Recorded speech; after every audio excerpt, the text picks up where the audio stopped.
Hello everyone, Scott here, and today I want to talk about Dead by Daylight today, and also talk about Behaviour Interactive being the devs of DBD. Now I want to start off this video by saying that I love Dead by Daylight, and I hope it will be a better version of itself in the future, but as how things are looking right now, then I don't think it's the case currently. I also want to quickly mention that this video has been a long-awaited one, and some of these issues might already have been solved from the release date of this video, but I still think it's really important to cover this topic even though things move forward and gets fixed along the way. Dead by Daylight has recently been seeing a spike in bugs and issues plaguing the game at a very high rate compared to the normal rate. The game is suffering from multiple bugs that takes way too long to get fixed, in my opinion. Some of these issues that I've recently seen myself and up to a year ago at this point is first of all the Wesker bug in the 2v8 game mode, where he, after picking up a survivor, he basically broke the game for that survivor and himself because he wasn't able to do anything. Like, he couldn't hook that survivor, so he basically became a M1 killer with a very slow movement speed, and he basically had to get help from his teammate to do anything else, and it was actually kind of miserable to see, and I feel bad for all of the Weskers and survivors who got a taste of this bug. The second thing is I've recently seen black smoke appearing midair. I would say that this is only in the 2v8 game mode that I've seen this, but that smoke appears midair, which looks similar to when the killer hooks a survivor in 2v8, but there is no one there at the smoke, which just indicates that it's a minor bug where the smoke just teleports or something like that. I don't know, but it's a bug nonetheless. The infamous bug where a pillar appears in the offering screen. This bug has been fixed, by the way, just to clarify that. But before a game began, then that freaking pillar just appeared in the offering screen. And the community have named that bug Jim, or the pillar Jim, basically. And they even made an icon for this in-game. This bug seems hella unprofessional if you ask me, because it appears at a stunning 100% of the times you booted up a match, which to me indicates Behaviour didn't even playtest their update before it went live, so it looks hella unprofessional, just my opinion. I've seen maps glitch out, removing walls, and also showing red textures, and it looks like some sort of a rendering problem where the maps don't render properly or something like that. It's the oldest bug on this list, so I can accept it that this is just it was a bug that happened a way long time ago, so I can look away from it, but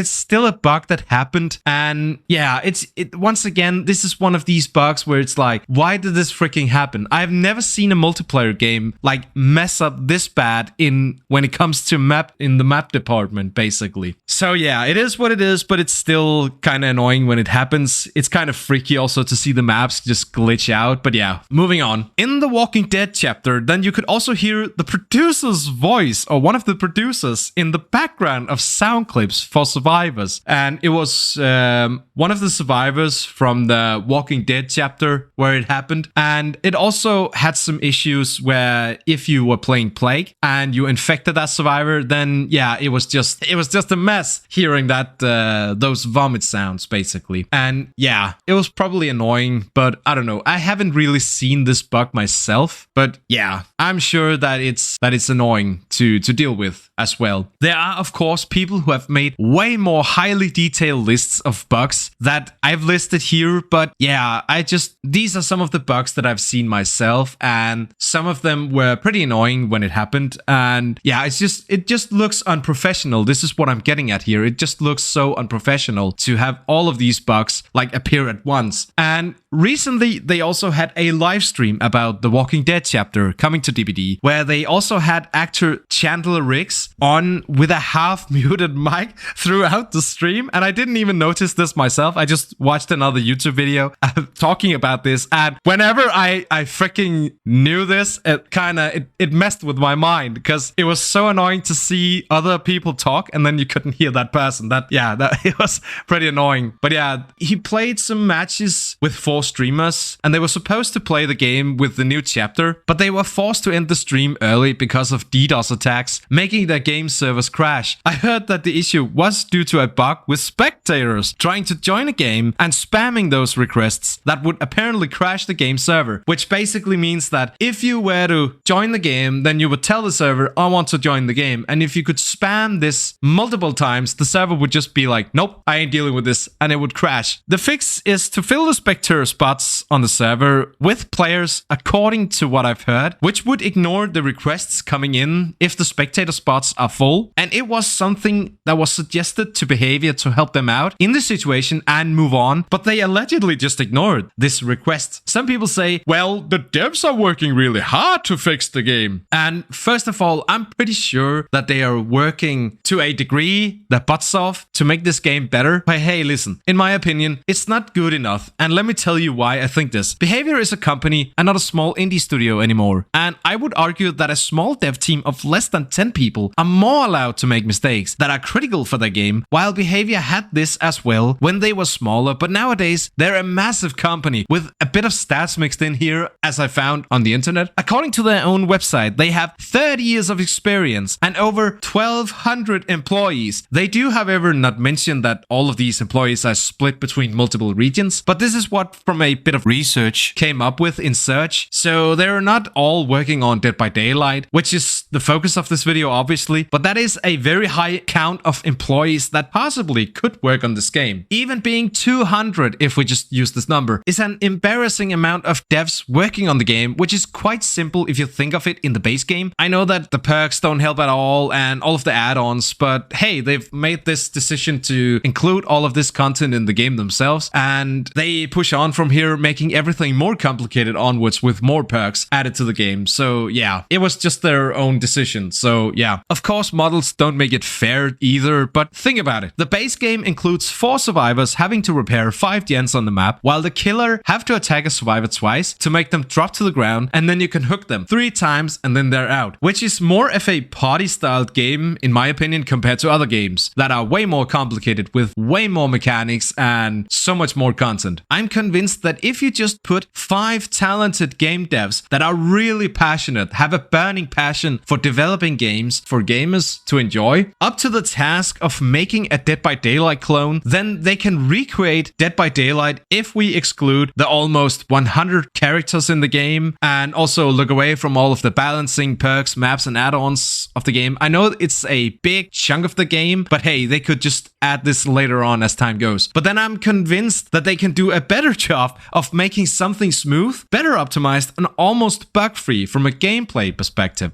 And hey, you might also run into a lot of bugs in the beginning, but hey, I am convinced that they could actually make something that could work and actually could be so fun to play that is similar to Dead by Daylight. Take a look at DBD Mobile, which is what I think is a really big example here of, well, it is Dead by Daylight technically still, but I think it was such a great thing to have DBD Mobile, and it's such a shame that it's shut down a while ago, and I'm still sad about it to this day. But if you ask me, they were better optimized and they didn't have bugs that just embarrassed the devs, and they allegedly also didn't have spaghetti code and had more structure in the build. I still want to give Behaviour credit for changing stuff now and then and also fixing issues, but in the end, I don't think they do a pretty good job so far for compared to the amount of devs that potentially are working on the game. So conclusion here, I don't think that having 100 to 200 people working on the game is compared to the amount of bugs they do and compared to all of the stuff that goes wrong, and it's not even like here and now and then, it's on a freaking regular basis that this happens. And I think it's such a shame to see. So here in the end, I want to say that I'm personally holding back paying for stuff. I know that I've bought the Walking Dead chapter, which is a bit hypocritical from my goal here, but I'm planning to skip the Rift Pass this time and probably next time unless Behaviour makes healthy changes for DBD going forward. This is the only way to tell behavior that they need to step up their game, and that is to vote with our wallets, because buying stuff continuously just makes them go, oh, they say negative stuff, but they still buy stuff, so who cares, right? So yeah, in the end here, I want to say, behavior, please do the right thing. For all of the players that dedicates time of their days to play your game, this is wrong to treat the game like you do, and I hope that these health updates are changing the game for the better, as you say. I really want this game to be better, but seeing all of these issues, and it's, once again, as I said before, it is not like, oh, there's a bug now, and then a year from now, another game-breaking bug happens. No, it's on a freaking regular basis, which is such a shame to see. I really hope you fix the game, and I wouldn't even mind if you just said that for the next 6 months, we are not going to make new content for the game. We're going to fix our game